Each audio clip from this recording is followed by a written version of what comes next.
Bretagne 5, il est 8h16. Bretagne 5, l'invité de la matinale. Et notre invité politique en ce jeudi de l'Ascension est Antoine Kiefer. Il est responsable communication du Rassemblement national pour les Côtes-d'Armor. Et en ce jour férié, il nous a rejoint au micro de la matinale. Merci infiniment, bonjour. Bonjour, merci à vous. Alors on va parler de politique ce matin. J'avais envie de rentrer, si j'ose dire, dans le vif du sujet avec cette loi qui a fait couler beaucoup d'encre, qui était aussi très attendue, qui a été discutée dans un grand calme et dans une grande sérénité finalement à l'Assemblée nationale. Cette loi sur la fin de vie. On sait que à droite et dans les rangs aussi du Rassemblement national, les textes, puisqu'il y a 2 textes, ne faisaient pas forcément l'unanimité. Oui, ça ne faisait pas forcément l'unanimité parce que, encore une fois, et je le salue, ça a été discuté dans le calme, c'est quelque chose de très profond qui peut bouleverser une société. Et effectivement, il y a des visions différentes. Et c'est vrai que la vision est en fait le pic de la montagne entre le oui et le non est aussi un peu propre à chacun, mais cette différence, elle s'inscrit dans le fait de refuser en réalité la fin de vie par rapport aux soins palliatifs. C'est cette différence-là, c'est-à-dire que c'est ma conviction profonde aussi, pour l'avoir vécu dans mon entourage, lorsque la douleur est apaisée, lorsque la douleur est atténuée, la vie en vaut la peine. La vie en vaut la peine jusqu'au dernier souffle pour la personne qui est là et pour les proches qui l'entourent. Évidemment, il y a des circonstances où il n'y a plus rien de possible. Il n'y a plus rien de possible, plus aucune issue à la fin de la fin. Éventuellement, ça peut être un souhait pour certains. Mais il y a des parties de la loi qui inquiétaient aussi, notamment des psychologues, des psychiatres, concernant un mal-être qui pourrait être psychologique et qui, pour ces personnes, c'est leur métier d'ailleurs, pour ces psychologues et ces psychiatres, d'aider ces personnes à aller mieux et non pas accepter la mort face à des problèmes qui leur paraîtraient insurmontables. Avec une inquiétude dans la société sur les dérives possibles, on l'a entendu, hein, ça fait partie des inquiétudes, ça fait partie des problèmes soulevés autour de ce texte ou de ces textes. Et il y a aussi l'inquiétude des personnels soignants qui vont se trouver confrontés à un dilemme terrible, soigner jusqu'au bout ou pouvoir provoquer la mort. Voilà. Provoquer la mort. Et là, ça bouleverse aussi tout ce que l'on pouvait avoir comme préconçu auparavant, c'est-à-dire le serment d'Hippocrate, par exemple. Voilà. C'est un bouleversement qui est assez important dans la société. Et c'est vrai qu'on en verra les conséquences. Il faut pouvoir donner à tout un chacun le droit de mourir comme il le souhaite, dans la dignité.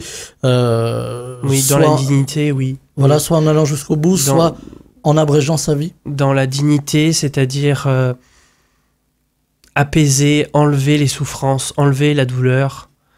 Parce que moi, je suis aussi un partisan de la vie en réalité, et je pense que la vie en vaut la peine et elle vaut d'être vécue jusqu'à la fin, mais c'est vrai que la douleur est insupportable, des états de délabrement physique aussi sont insupportables pour certains, mais il est vrai que le supérieur, l'âme, le psychique est toujours là, même si le corps n'est plus là, et je suis ce partisan. En réalité, je me mets dans cette situation des fois, j'y réfléchis parce que voilà, j'ai vu des proches qui étaient dans ces situations, et je pense que si ma douleur est apaisée, notamment avec les soins palliatifs, et donc je pense qu'il ne faut pas prendre en compte non plus cette fin de vie pour encore plus amoindrir les moyens de l'hôpital public et des soins palliatifs. Voilà, je me mets dans cette situation et je pense que si mes douleurs sont apaisées et que je peux aller jusqu'au bout pour peut-être aussi rassurer mes proches, leur transmettre certaines choses, je pense que j'irai jusqu'au bout, oui. Le choix est philosophique. Il est philosophique, c'est parfois religieux aussi, hein, on a entendu. Aussi des fois religieux.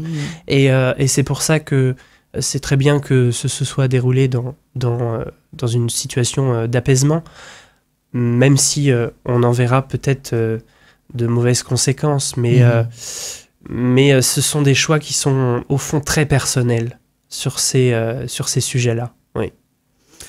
On a le sentiment que dans cette société très fracturée, très clivante, hein, pour reprendre un terme souvent galvaudé mais à la mode, on a eu ce moment de réflexion. Moi, je poussais un petit peu l'idée plus loin, c'est pourquoi on n'a pas ce moment de réflexion sur d'autres sujets parfois difficiles. Alors, si je parle de budget, évidemment, ça va être sans doute beaucoup plus clivant, là encore. Est-ce qu'on a perdu ce sens de la réflexion politique dans la société d'aujourd'hui ? Je pense qu'une partie de la classe politique a perdu ce sens de la réflexion, mais en réalité, quand on observe l'hémicycle, on voit très bien où l'émulation et les moments de tension et en réalité de manque de réflexion, de réaction et de surréaction c'est à l'extrême gauche de l'hémicycle. On a beaucoup parlé de l'extrême droite en un certain temps, avec une extrême droite qui faisait peur, qui fait toujours peur aujourd'hui. On voit peut-être moins. Oui. Avec le tir de barrage de la gauche qui fait de la lutte contre le Rassemblement national. Je pense même qu'ils font plus peur que nous. Alors voilà, justement, aujourd'hui, on a cette réflexion autour de la gauche extrême, pour ne pas la citer, de la France insoumise, qui tente à faire peur si demain elle arrivait au pouvoir. Qui tente à faire peur et qui assument leurs erreurs, leurs positions qui sont des fois très contestables, et ils assument, ils persistent, ils signent. Et je pense que ça, en réalité, oui, effectivement, ça n'est pas de bon augure à rassurer les gens. Pas du tout. Et là aussi, le débat est impossible du fait dans ce climat, dans cette configuration. Oui, parce qu'ils ne le permettent pas, en réalité. Quand on voit sur certains projets de loi où ils préfèrent déposer des milliers d'amendements pour éviter, en réalité, un débat, tout simplement un débat. Voilà, quand certains mouvements déposent 200, 300 amendements de fond et que eux, même sous des précédentes mandatures, déposent des milliers d'amendements avec certains où il y a juste une virgule qui change, un point qui change. On voit bien qu'il y a quand même une volonté de bloquer le débat, quoi. C'est pas très serein, pas très sain. Donc effectivement, il y a une partie de la classe politique, dont celle-là, qui bloque le débat. Et donc on ne peut pas avoir un débat apaisé sur un texte qui, en réalité, au final, touche les Français. Les Français qui ont élu ces députés pour pouvoir, lorsqu'ils dorment, qu'ils travaillent, s'occuper de leurs affaires et leurs problématiques. Alors, une problématique qui est revenue sur le devant de la scène, c'est l'agriculture. On a vu les tracteurs à nouveau gagner les rues et même la région parisienne et le parvis de l'Assemblée nationale. Ce texte, cette fameuse loi Duplon, qui finalement ne sera pas discuté puisque il y a eu cette motion de rejet, donc cette petit artifice législatif qui a permis d'éviter finalement une censure du texte. Avec encore une fois un dépôt incommensurable de nombre d'amendements, encore une fois de la même partie de l'hémicycle, pour éviter le débat sur la loi. Donc ils auraient pu débattre en plus, ils avaient quand même beaucoup d'arguments sur le fond, notamment sur le problème, et je vais mettre les pieds dedans, le problème avec le retour des néonicotinoïdes. Mais ça, c'est un problème qui est là pourquoi ? Parce qu'en réalité, nous avons des entreprises, même bretonnes, qui sont capables d'apporter des produits différents et beaucoup plus respectueux de l'environnement. Mais qu'a fait la Macronie jusqu'à maintenant ? Sur la recherche, le développement, rien du tout. Donc en réalité, on est sur un dilemme entre sauver l'agriculture ou la perdre. C'est ça le dilemme. Donc en fait, on est obligé, on n'a pas le choix. Il n'y a pas d'autres substituts actuellement pour pouvoir le faire. Mais Avec la évidemment, c'est concurrence de souhaitable. l'Europe. Évidemment, c'est Avec la souhaitable. concurrence Avec la concurrence des déloyale. autres agricultures européennes, Voilà, exactement. d'autres pays qui, Et eux, j'aimerais- ont accès aux J'aimerais produits. rendre hommage aussi, parce qu'on parle des agriculteurs, j'aimerais aussi avoir une pensée pour les agriculteurs de la mer. Voilà, parce que c'est aussi un peu mon domaine de base, et j'aimerais aussi avoir une pensée pour ces agriculteurs de la mer, ces artisans pêcheurs, ces ostréiculteurs, ces mytiliculteurs, tout cela, parce que ils sont aussi dans des difficultés colossales, gigantesques, et ils sont aussi un petit peu oubliés actuellement. Mais comme tous les artisans et tous les entrepreneurs, toutes les personnes qui ont une entreprise aujourd'hui en France et qui tiennent bon et qui tiennent la barre de ce pays.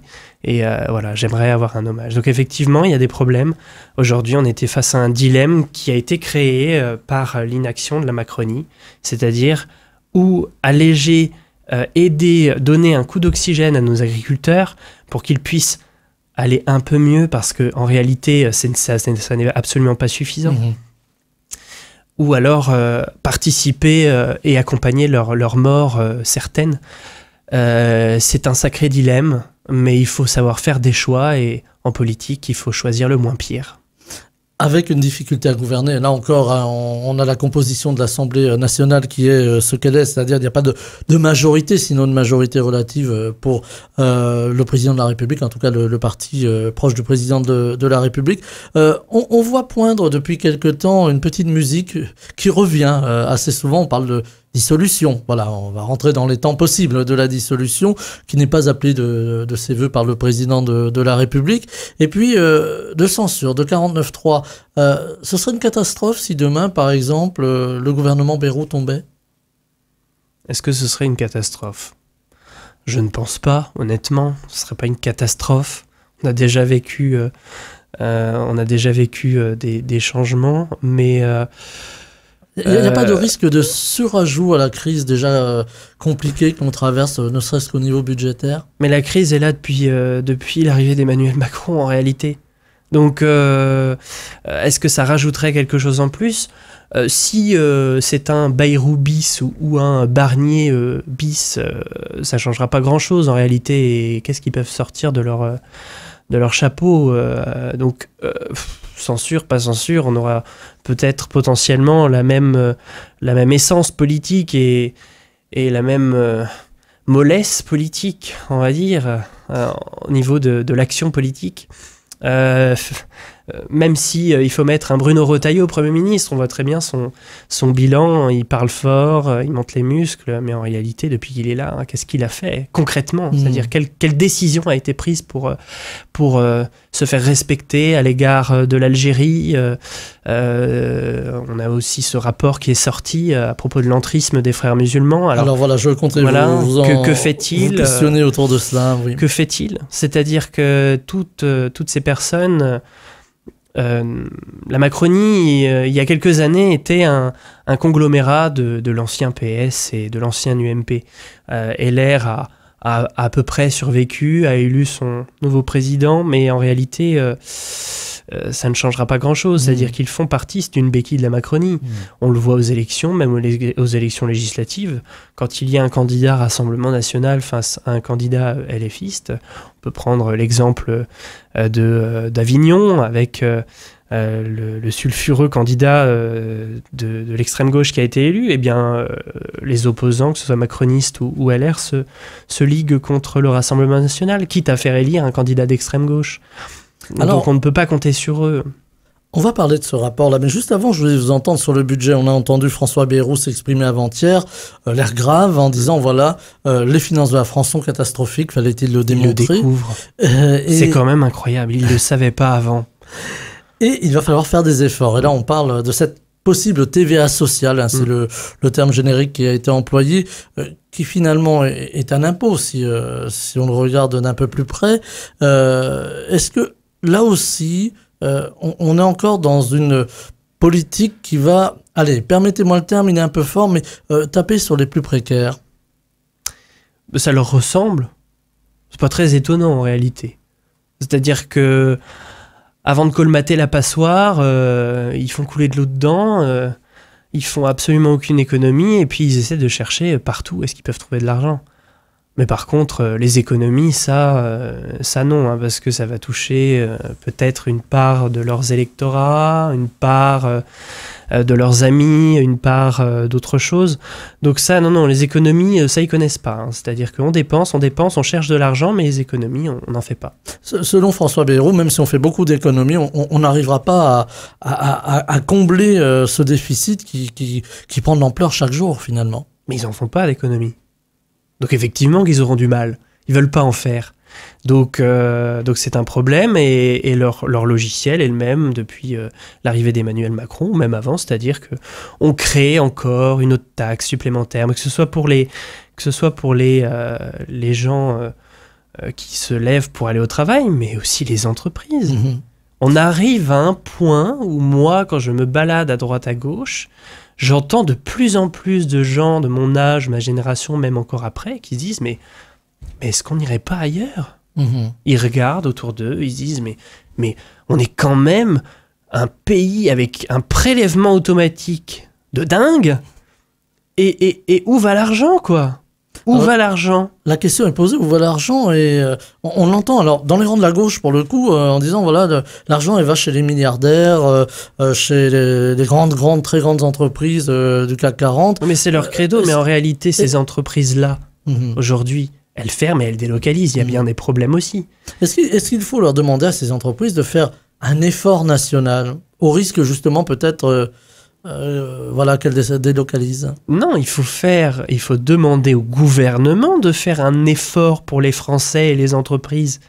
C'est pas aux Français et aux entreprises qui emploient les gens, qui font tourner l'économie, qui maintiennent la France en marche, de faire encore des efforts. Non, il y a des économies à faire, ils ont à faire ces économies. Point à la ligne.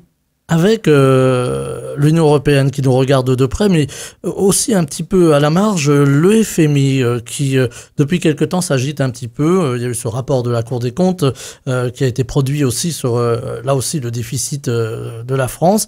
Est-ce que demain, on peut se retrouver dans une situation grecque, comme il y a quelques années, et se retrouver mis sous tutelle du FMI pour nous obliger finalement à régler notre dette ? Ça me semble quand même...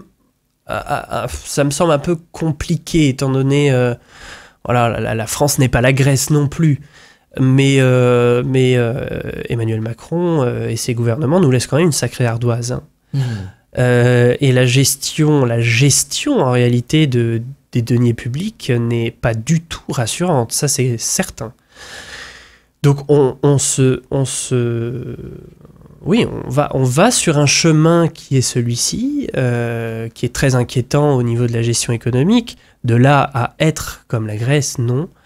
Mais on peut pas se satisfaire de la gestion actuelle de la France. Et comment M. Bayrou le découvre, on dirait que il s'est fait mouiller par la pluie. Ce dernier matin, là, il découvre que la France est mal gérée. Bah oui, elle est mal gérée, oui. Ça fait pas 2 semaines, hein, Monsieur Bayrou. Les Français sont-ils, selon vous, prêts à participer si on leur explique que voilà, on va laisser une dette abyssale pour les générations futures, à participer et peut-être aussi à exiger du gouvernement que on puisse aller sur des économies qui ne soient pas reléguées à un périmètre du français moyen ou des petites entreprises. Les Français ont toujours de la bonne volonté quand la réciprocité est vraie. Là actuellement, c'est-à-dire qu'ils vont leur dire écoutez, là on peut plus, quoi, hein, y a plus d'argent, vous allez nous en donner, hein. Et puis on va le jeter par les fenêtres. Si vous nous demandez où ça va, on sait pas. Mais il y a plus d'argent, quoi. Donc il faut absolument que nous, en tant qu'intermédiaires, il faut que vous nous donniez cet argent. Hein, on s'en occupe. Hein, on a tout raté depuis des années, mais faites-nous confiance. On va régler le problème. Donc les Français ont toujours la bonne volonté, mais il faut pas qu'ils soient pris pour des imbéciles. Et là, ils ont clairement ce sentiment-là, c'est-à-dire que partout, quelle que soit la sensibilité politique des gens que vous croisez au jour le jour, tout le monde vous dit où passe cet argent. Où passe cet argent ? Avec un paradoxe, les Français sont demandeurs de plus de services publics, sont demandeurs de meilleurs... Sont surtout demandeurs de pas moins de services publics. Ou en tout cas pas moins de services publics. On peut prendre le cas des campagnes où les postes ferment, où il est difficile d'avoir un rapport avec le service public parfois.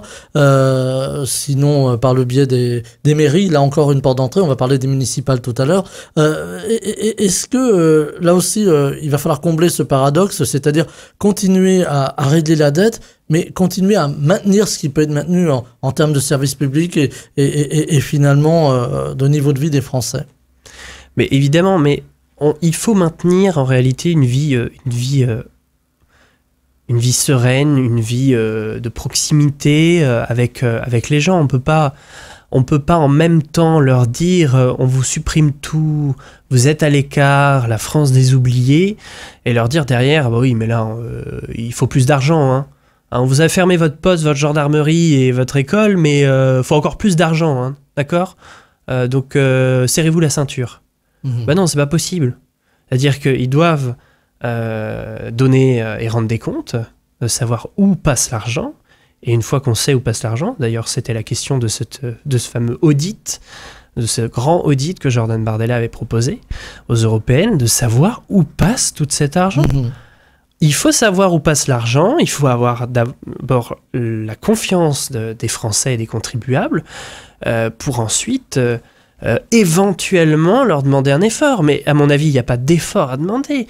Il y a des efforts que nos gouvernants doivent apporter sur la gestion de ces deniers, qui ne leur appartiennent pas. C'est l'argent des Français.